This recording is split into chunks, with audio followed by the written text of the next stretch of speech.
Hi everybody, welcome and hello. Today I'm going to show you one of the most classic knives you can find, probably, and it is the Buck 110 Folding Hunter. Stay tuned.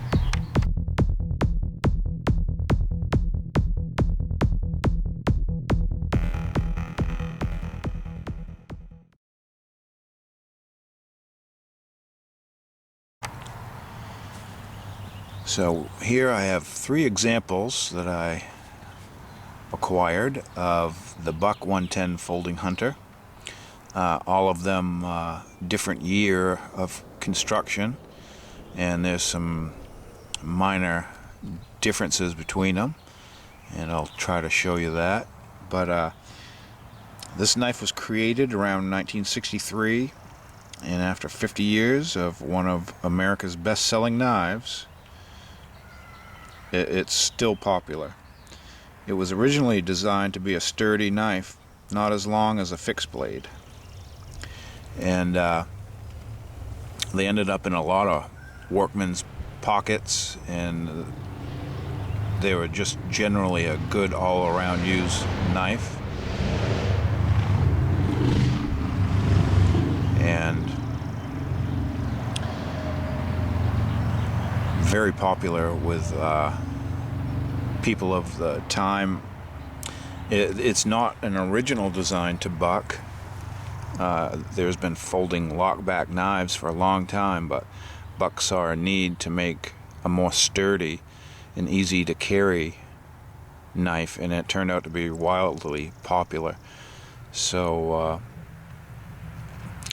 I don't claim to be an expert on the Buck 110, and I'm sure there are people that know the exact details of the history of this knife, but I can give you a general overview of what we have here, and I hope you enjoy it. You can see we have three knives and three sheaths for these knives, but I am not entirely sure the sheaths are original to the knife. But let's start with the oldest one, and I got two of these knives from my father when he passed, and this was the one he used, and he didn't necessarily use it for hunting as much, although he did use it hunting and skinning mostly deer, but he used it more as a work knife. And you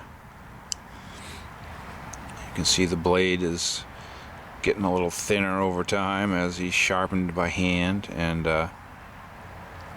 this is what Buck 110 blades look like after you've sharpened them quite a bit. Some of you might know by the tang stamps on a Buck knife you can pretty much date their construction, and this one has, get it up here where you can see it, it just says Buck USA. So I believe the construction of this knife happened between 1967 and 1972, or pretty close to it. So you can date this knife between that range. So it is one of fairly the earlier models. And you can see it has three pins, all of which are brass. Especially, you'll notice on my other knives that this pin in the center is made out of steel on these two.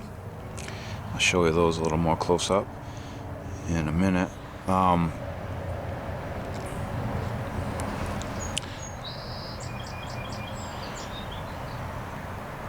Classic blade, clip point blade shape with a nice hollow grind.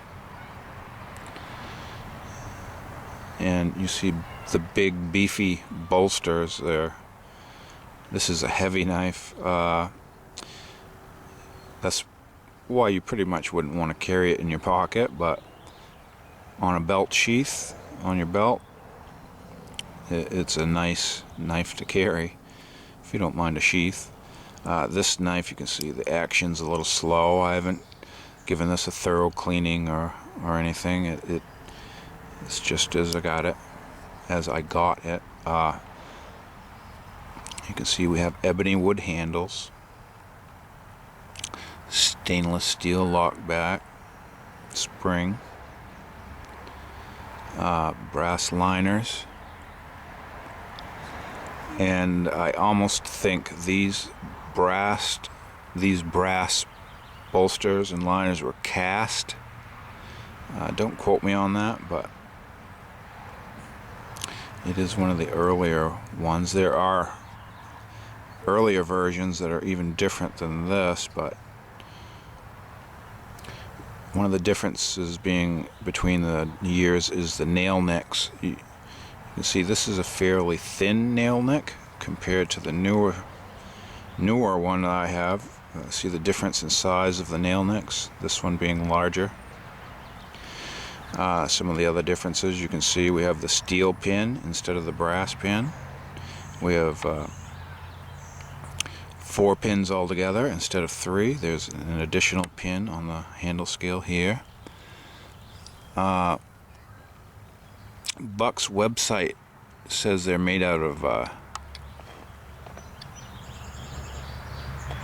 diamond wood, and this one may be the diamond wood, but I believe the earlier ones were an ebony. And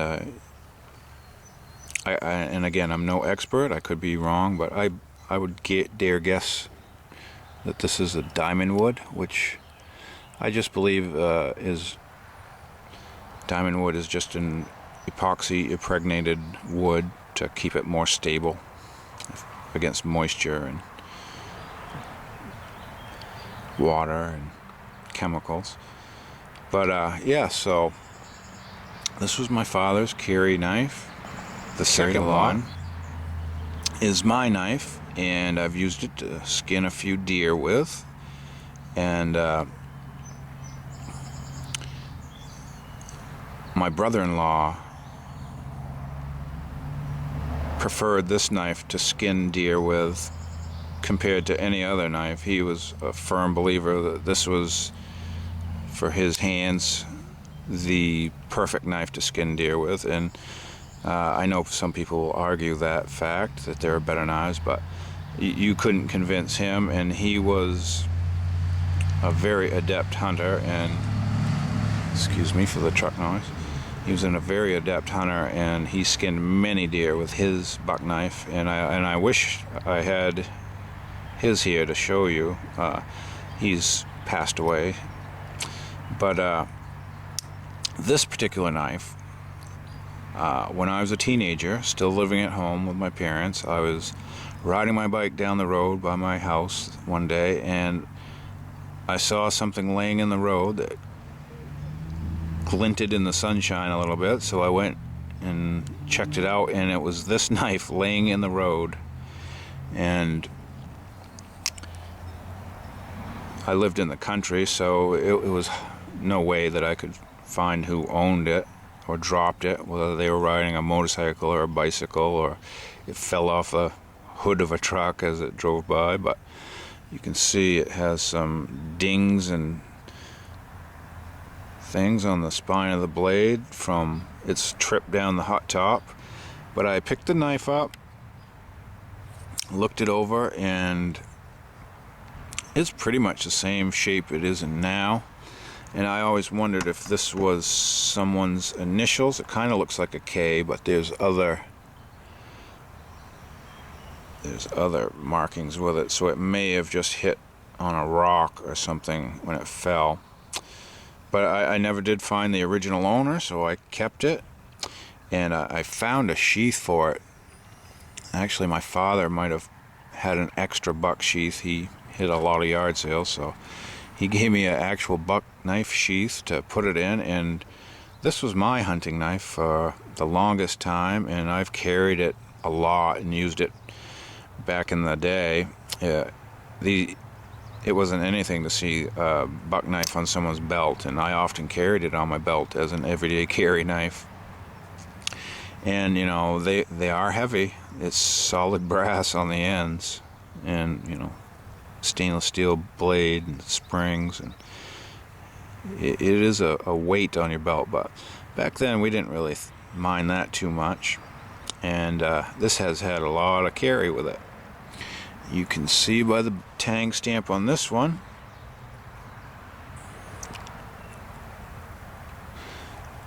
Let me get close enough, and I don't know how it'll show, but it says Buck 110 USA. And if I can hold it steady for you, and you look on either side of the 110, there are two fine little dots, and they are very fine, barely detectable, but there are in fact a dot on either side of the 110 number, and that just signifies a modification from buck, I believe, as to a slight change in the design from the previous models. And I don't recall what that exact change was. I do have a book right here. Let me reference it real quickly. And the book I like to use is this, Levine's Guide to Knives and Their Values. There's a lot of good information in here, but real quickly I'll read to you about the dots and date marks. In 78, dots were first added to the tang stamping of the 110. These dots are a code to indicate internal mechanical modifications of the knife. The first two dots, thus Buck 110, with the dots on either side of the 110.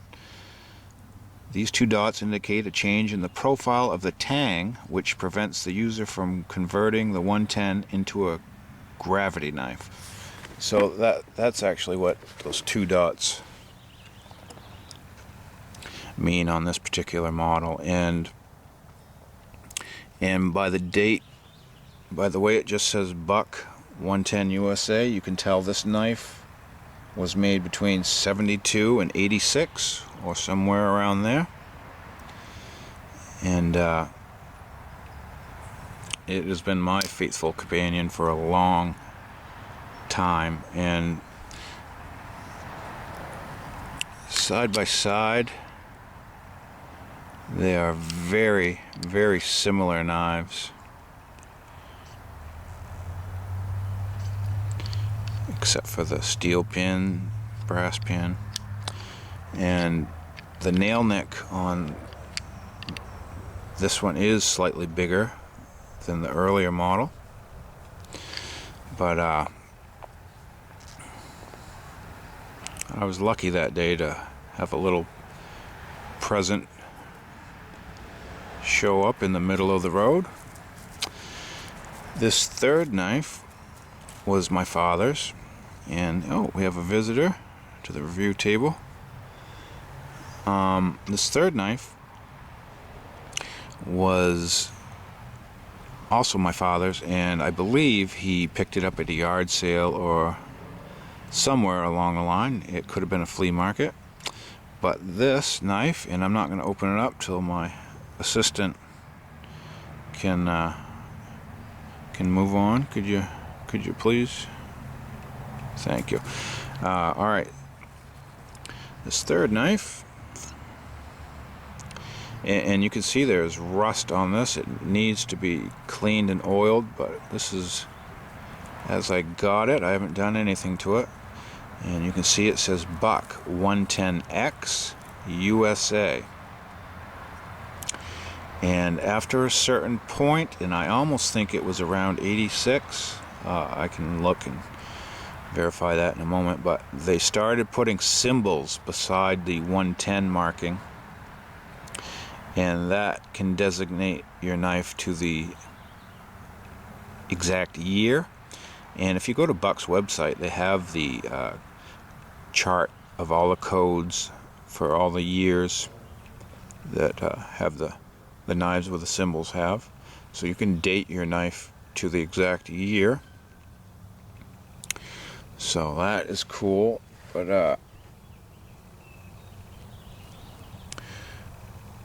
this particular knife, the X model, is a 1990. And The differences being, I think this is the diamond wood, and I could be wrong, but it is a lighter shade of compared to the other two knives that are ebony, and it feels more rounded on the edges, like they've curved the edges a little bit more, and it still has thick brass liners and stainless steel back springs, and we have a steel pin on this one also. And you see this knife has a big nick right in the tip of the blade, and it opening and closing action on this is very see it, that didn't seat fully, but it needs a good cleaning and oiling, and that would go right back into place every time.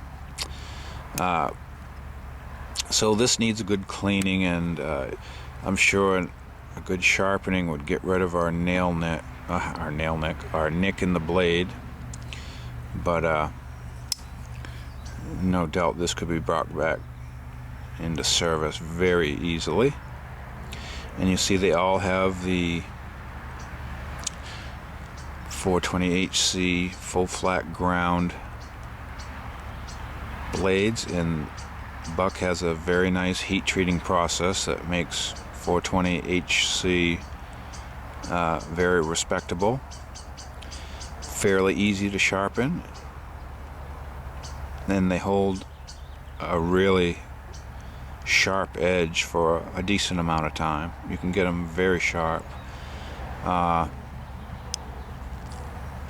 And they all, as far as I know, come with a nice leather sheath, and hopefully you can see the embossed Buck logo and the button for Buck.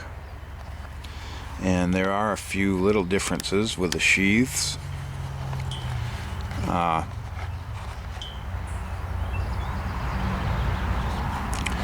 This one, you can see, has multiple Buck around the button.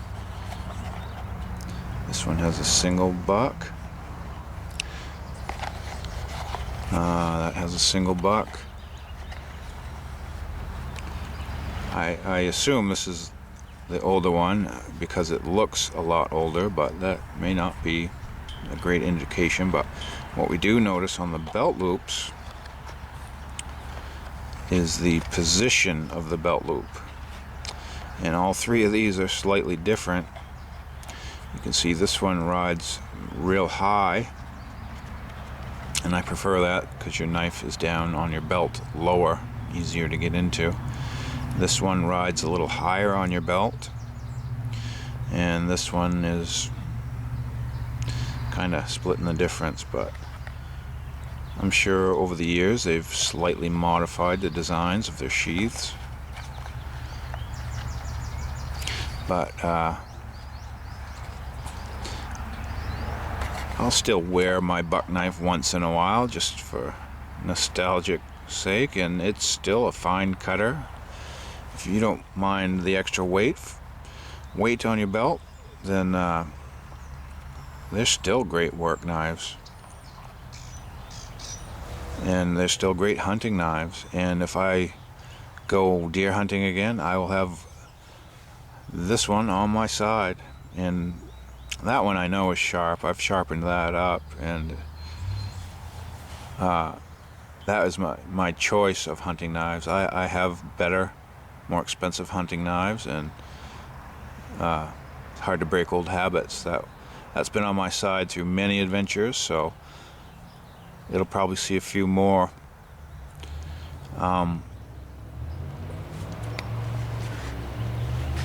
The blade length on these is 3 3/4 inch or 9.5 centimeter blade length, and the weight of these knives is 7.2 ounces or 205 grams. So they are like a boat anchor on your belt. So and the Rockwell hardness of these blades, I believe, is Rockwell 58. So These are all made in USA at Post Falls, Idaho. And they come with the black leather sheath. And I'm glad I could share these with you. And if you get a chance to pick one of these up at a yard sale or flea market, or even buy a brand new one, there's some really nice ones, and I'm a sucker for emblems and shields, and I think they have 75th anniversary ones, and special edition ones, and they have a slew of handle scale materials that you can get. They have beautiful patterns and designs, and that's a whole nother line of Bucks 110s, and I'm hesitant to say it's their custom knife division, but they are just, in fact, beautiful different handle scale materials you can get if you want to pay a little more and get a really gorgeous Buck 110. And I have to add too that these knives, there's patina and tarnish on all of these, but when they come from the factory, they are beautiful, highly polished brass bolsters and pins, and when they're in pristine shape, they are a real work of art, and iconic knife in our hobby. So I thank you for watching. Hopefully you enjoyed this video, and it's somewhat informative. And any questions or additional information, please leave it in the comment section below. And if you're not already a subscriber, please subscribe to my channel, and you'll get all my videos when I put them out. And everybody have a great day. Thank you.